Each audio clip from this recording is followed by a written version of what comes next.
So, Lydia, can you talk a little bit about your organization? What are you doing? I know that you had some little packages that you were sending up or sending to individuals if they needed some support.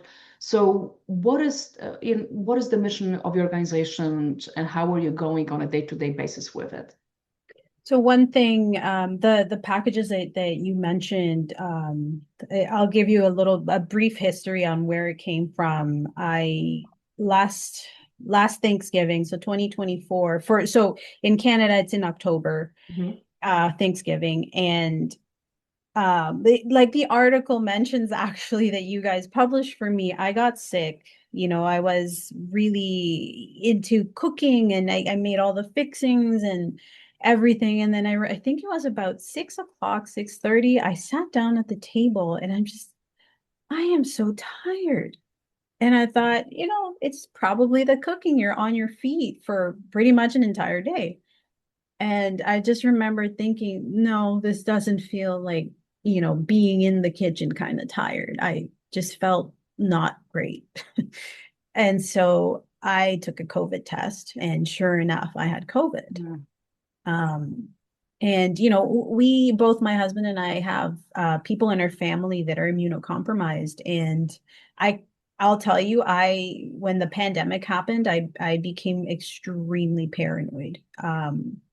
I almost I put it on myself, like pre-blaming myself. If I got somebody sick and something awful happened to that person, I couldn't live with myself.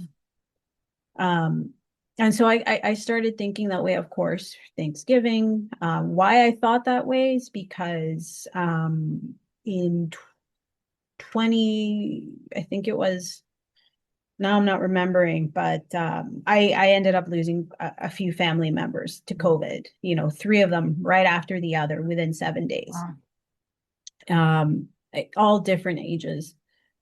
And I felt what everybody else felt. You couldn't go to a funeral. You had to do Zoom funerals. It was tough. It was tough. And as I mentioned in the article, I felt rage. I felt nothing but rage. And I was just in a really dark place.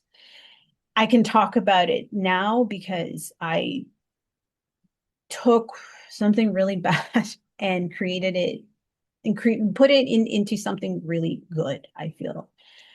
As the article mentions, the one thing that really made me hit rock bottom was the fact that I couldn't smell my son.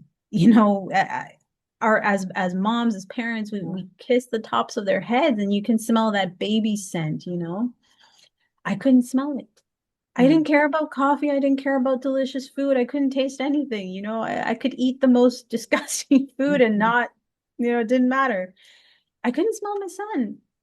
And I just remember the room just getting so dark. I'm like, oh my goodness, I have taken so many things for granted.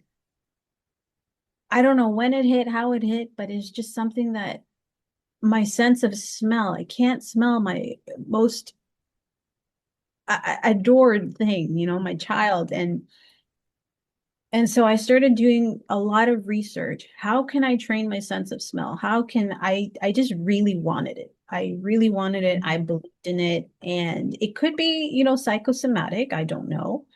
I started smelling cloves, cinnamon, just so many strong smells.